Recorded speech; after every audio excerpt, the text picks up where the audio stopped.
तो कैसे हैं आप लोग। आज मैं ट्रैवल करने वाला हूँ इंडिया की one of the fastest train से, और वंदे भारत का तो पक्का फास्टेस्ट ट्रेन है जिसमें आपको 170 प्लस का स्पीड मिलता है। और दिल्ली से आगरा तक आज मैं ट्रैवल करने वाला हूँ। वीडियो को मैं कुछ इस तरह प्रेजेंट करने की ट्राई करूंगा कि आपको लगे आप भी मेरे साथ जा रहे हो दिल्ली निजामुद्दीन से आगरा तक। ये एक चीज बांग्लादेश और इंडिया में कॉमन है कि ट्रेन के ग्लास में पत्थर फेंकने वाला कोई ना कोई आदमी मिल ही जाता है। तो अभी मैं हूँ दिल्ली निजामुद्दीन स्टेशन पे। यहाँ वेटिंग लॉन्च में रुकने के लिए आपको घंटे का 10 रुपए देना पड़ेगा। वैसे दिल्ली निजामुद्दीन का जो स्टेशन है वो बहुत ही फेमस है। अब दिल्ली निजामुद्दीन ऐसा कोई भी बंदा नहीं है जो बांग्लादेश से भी नहीं पहचानता। सो बहुत ही फेमस जगह है इंडिया का। और मेरा ट्रेन था 2:40 में शायद, और ट्रेन जो है वो आगरा पहुँचने वाली है 4:30 में।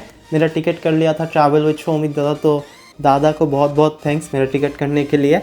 और ये है मेरा ट्रेन के लोग। वंदे भारत इंडिया में आप लोगों को कुछ नया नहीं है, लेकिन बांग्लादेश के लिए बहुत ही एक सीखने वाला ट्रेन है जो बांग्लादेश को शायद ऐसा ट्रेन इंट्रोड्यूस करना पड़ेगा फ्यूचर में। वैसे बांग्लादेश का जो ट्रेन का हाल है वो बहुत ही बुरा है। बसेस में हम ज़्यादा डिपेंड होते हैं, ट्रेन की सर्विस उतना अच्छा नहीं है और train up to the mark नहीं है। ट्रेन में हमको बहुत ही सेक्टर है जहाँ हमको काम करना पड़ेगा, और ऐसी ट्रेन बांग्लादेश के लिए अभी तक एक सपना है, और इस सपने को सच करने के लिए अभी से काम शुरू करना चाहिए।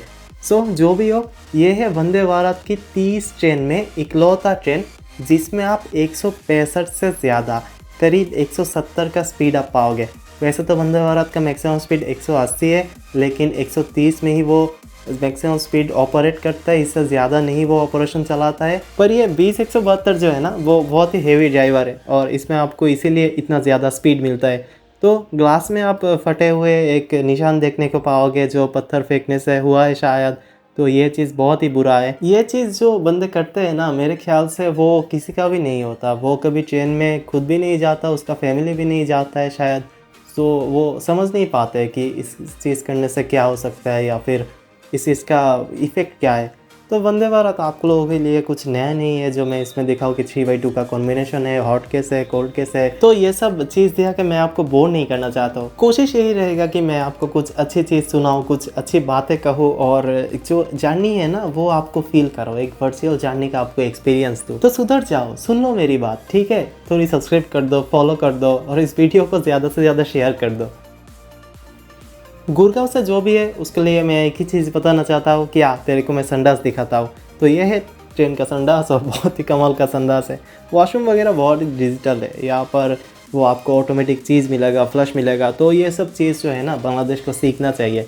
और ये है ट्रेन का एग्जीक्यूटिव क्लास जहाँ पर आपको 2/2 का कॉम्बिनेशन मिलेगा, और रेड सीट्स मिलती है, यहाँ प्रीमियम सीट्स मिलती है। अमीरों का चीज़ है भाई, हमारे लिए नहीं है। तो एग्जीक्यूटिव क्लास में मैंने टिकट नहीं लिया, मैंने लिया है इकोनॉमी क्लास में या फिर एसी क्लास में, जो भी बोलते हैं उसे। तो एग्जीक्यूटिव क्लास का जो सीट है उसके बारे में एक चीज़ मैं बोलना चाहता हूँ कि बांग्लादेश में जो वॉल्वो बसेस है ना, तो उसमें करीब ये सब सीट्स लगते हैं। वैसे मेरे ख्याल से वंदे भारत का जो एग्जीक्यूटिव क्लास है ना, उसका फेयर की हिसाब से वो उतना भी प्रीमियम नहीं है, क्योंकि आप अगर एसी क्लास देखते हो तो वो भी बहुत ही अच्छी सीट है। तो ऐसा नहीं है कि उसमें बहुत ज़्यादा फ़र्क है कि 2 गुना प्राइस पड़ जाए। मेरे ख्याल से ये जो सीट है ना वो बहुत ही इकोनॉमी फ्रेंडली है, और वो जो सीट है वो जितनी लग्जरियस होना चाहिए एज़ पर फेयर वो उतना है नहीं। तो ठीक है, हमारी ट्रेन चलने लगा है। 2:40 से पटरी से निकल चुका है, और धीरे धीरे हम आगरा की ओर निकल जा रहे हैं। शोमित दादा ने मुझे पहले ही बता दिया था कि यह इंडिया का फास्टेस्ट वंदे भारत है, इसमें आप 160 की स्पीड पाओगे। तो मैं ना स्पीडोमीटर लेके रेडी था कि ये ट्रेन भागना शुरू करेगा तो मैं स्पीडोमीटर दिखाता रहूँगा, और ऐसे में थोड़ा इंडियन व्यूअर्स भी कलेक्ट हो जाएगा शायद। सो ट्रेन ने जब चलना स्टार्ट किया तो बहुत ही धीमी स्टार्ट था। ऐसा लग रहा था कि यूजेंद्र चाहल का कोई ओपनिंग में भेज दिया है। पर धीरे धीरे वो इन्फॉर्म रोहित शर्मा हो गया है, और स्पीड जो 40-50 के करीब था वो एकदम से 120-30 हो गया है। तो ये काइंड ऑफ धोनी की टाइप की इनिंग्स है कि शुरू में स्ट्राइक रेट बहुत ही कम रहता है, और जब आप गेम को डीप ले जाते हो ना तो एकदम से उन्होंने वक्त बदल दी, जज्बात बदल दी, ज़िंदगी बदल दी। कुछ ऐसी टाइप का स्पीड कॉम्बिनेशन था। स्टेशन में जब मैं टिकट काट रहा था तो बहुत सारे लोग ऐसे हैं कि भाई थोड़ा ये पूछ दो, आप तो लाइन में आ गए हो, थोड़ा ये बोल दो, वो बोल दो। तो तब मैं ऐसा एक्ट करता था कि मुझे हिंदी नहीं आता है, तो मैं बोलता था कि I don't understand Hindi, I am from Bangladesh, I am tourist. तो हालात ऐसा था कि मैं खुद परेशानी में हूँ, तो दूसरी की चीज़ जो मुझे नहीं भी पता है कि ये चीज़ क्या होती है तो वो पूछना, और फिर अगर वो ना बोले तो ये फिर ये पूछ लो वो पूछ लो। तो मैंने कहा हटाओ यार, जो भी हो मरने दो, ठीक है। तो हमारी ट्रेन जो है ना वो फॉर्म में आ चुका है और 160 का स्पीड पकड़ लिए। यहाँ पर आप मैक्स स्पीड 165 दिखोगे, मेरे स्पीडोमीटर में 4 से 5 किलोमीटर स्पीड जो है वो दरअसल कम दिखाता है, इसलिए स्पीड अगर 170 भी हो ना तो उसको 165 दिखाता है। तो जेन्युइनली शायद ये ट्रेन 170 की स्पीड में चल रही थी कुछ वक्त के लिए, और मैक्सिमम टाइम इसको 160 162 आप स्पीडोमीटर में देखेंगे, जो जेन्युइनली शायद 165 का है। तो बहुत ही फास्ट ट्रेन है, और ऐसी ट्रेन जो है ना तो उसको आप जब चढ़ते हो तो आपको एक अलग ही मज़ा आता है। अगर नॉन एसी होता तो ज़्यादा मज़ा आता, क्योंकि आप हवा को छू कर जाने वाले थे तब।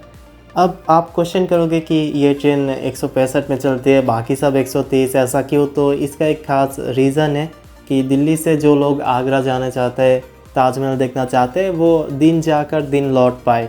तो ऐसे में क्या है ना कि इस स्पीड को वो एक्सेस करते हैं, और ये स्पेशली वो इस स्पीड में चलती है। और ये चीज़ जो है बहुत ही अच्छी चीज़ है, क्योंकि इंडिया बहुत ही बड़ी कंट्री है। यहाँ पर आपको स्पीड ज़रूरी है, बाई रोड ट्रैवल करने के लिए स्पीड मैंडेटरी है। आप 80-90 की स्पीड से अगर चलने लगोगे तो डिफरेंस बहुत ही ज़्यादा हो जाता है।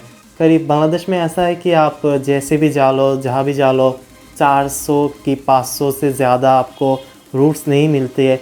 लेकिन यहाँ पर जो रूट्स है वो 1000 किलोमीटर से भी ज़्यादा है। तो यहाँ पर अगर आप घंटे में 50 या 60 किलो ज़्यादा चल लो ना तो आपको वो बहुत ही हेल्प होता है।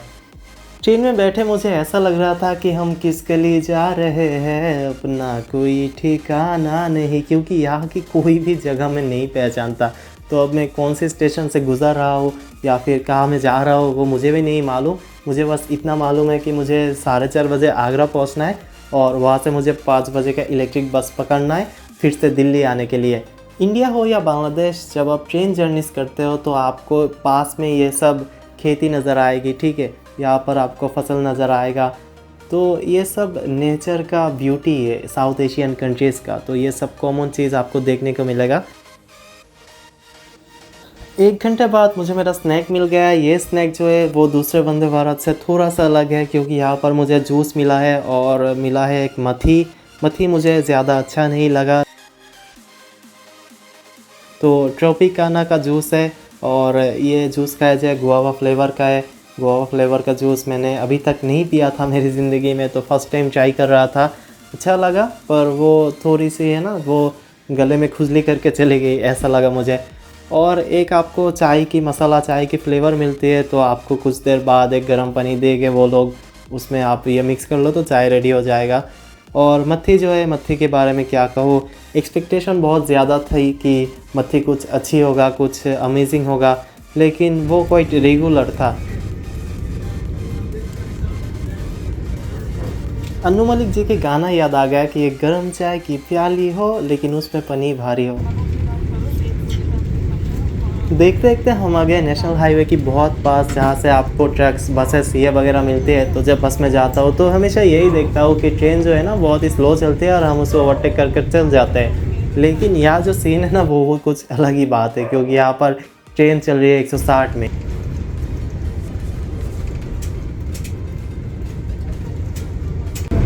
अगर कोई मुझसे पूछेगा कि वंदे भारत का बेस्ट व्यू आपको कहाँ मिलते हैं, मेरे जवाब है यहाँ मिलते हैं। ना वो विंडो सीट है, ना वो कोई और जगह है। आप जब वॉक करते हैं ना चलती ट्रेन में, तो वो सीन बहुत ही अच्छा लगता है, और इसलिए ये मैं वीडियो में थोड़ा ज़्यादा रखने की कोशिश किया हूँ।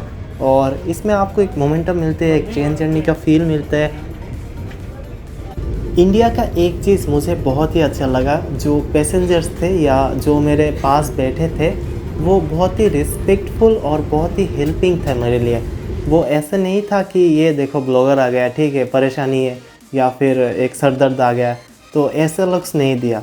उसने बहुत ही रिस्पेक्ट किया, बहुत ही सपोर्ट किया। दरअसल अभी का जो हाल है ना, कुछ टिकटॉकर्स और कुछ वो रील्स मेकर्स के लिए एक ऐसा प्लेटफॉर्म हो गया कि कभी कभी मुझे भी ऐसा लगता है कि ये चीज़ क्या है, ठीक है। लेकिन ज़्यादातर जो ब्लॉगर है ना बहुत ही क्वाइट होते हैं। सब ब्लॉगर की एक ही कोशिश रहती है कि मेरे ब्लॉग की वजह से किसी को परेशानी ना हो, और ब्लॉगर के रिस्पेक्ट जो है ना वो बहुत ही कम लोग दे पाते हैं। जिसकी खुद की रिस्पेक्ट होती है वो ही दूसरे को रिस्पेक्ट दे पाती है। तो ये बात बिल्कुल सही है। और इंडिया में मुझे बहुत ज़्यादा रिस्पेक्ट मिला। एक अनजान कंट्री में जब मैं सोलो ट्रैवल करता हूँ, कैमरा ओपन करता हूँ, तो मुझे थोड़ा अनकंफर्टेबल भी फील होता है क्योंकि प्राइवेसी का मामला है। मैं जानता हूँ कि मैं जितना भी कोशिश कर लूँ कोई ना कोई तो मेरे स्क्रीन में आ ही जाएगा, तो इसमें उसका प्राइवेसी का फॉल्ट भी हो सकता है, तो एक अनकंफर्ट जोन रहती है। लेकिन जब लोग पूछते हैं ना कि आप ब्लॉगर हो, आपके चैनल का नेम क्या है, ठीक है, तो तब जो है कॉन्फिडेंट लेवल कुछ अलग हो जाता है और ब्लॉग के लिए एक पॉजिटिव माइंड सेटअप हो जाता है। ये चीज़ बहुत ही हेल्पफुल रहा जो कि पैसेंजर्स ने मेरे साथ किया। और जब मैं बोलता था कि मैं बांग्लादेश से हूँ तो बहुत ही शौक हो जाते थे और बोलते थे कि सोलो आ गए। सब्सक्राइबर्स काफ़ी अच्छी है आपकी, तो मेरे मेन चैनल भी आप विज़िट कर सकते हो, एमार्केशन एनालिसिस। जो भी हो, ट्रैवल करने के मज़ा आ रहा था। और ट्रेन जर्नीज़ बांग्लादेश में उतना ज़्यादा करता नहीं हूँ, ज़्यादातर बसेस जर्नी करता हूँ और बसेस जर्नी में ही ज़्यादा फोकस रहेगा मेरा इंडिया में। और ट्राई करूँगा कुछ ऐसी वीडियोस करने के लिए जो आपको यूनिक लगे, अच्छा लगे, ठीक है। तो आपकी सपोर्ट की ज़रूरत है और आपकी दुआ का भी ज़रूरत है। देखो, ये जो वीडियोस है ना, वो काइंड ऑफ एक वर्चुअल जर्नीज़ का वीडियोस है। आप घर बैठे हो लेकिन आपको ऐसा लग रहा है कि आप आगरा की ओर जा रहे हो।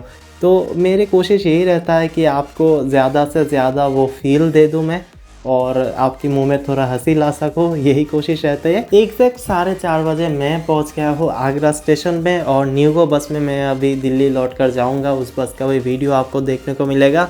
तो ये थी मेरी आज की वीडियो। अगर वीडियो आपको अच्छा लगे तो ज़रूर चैनल सब्सक्राइब कर देना, मेरे मेन चैनल भी थोड़ा विजिट कर लेना। तो बॉलीवुड की मूवीज़ में हमेशा सुनता आया हूँ कि मेहमान भगवान होता है और भगवान चैनल सब्सक्राइब करने को बोल रहा है। भाई ने बोला करने का तो करने का। सो सभी सावधान रहे, सतर्क रहे। मुलाकात होगी दूसरे एक वीडियो में।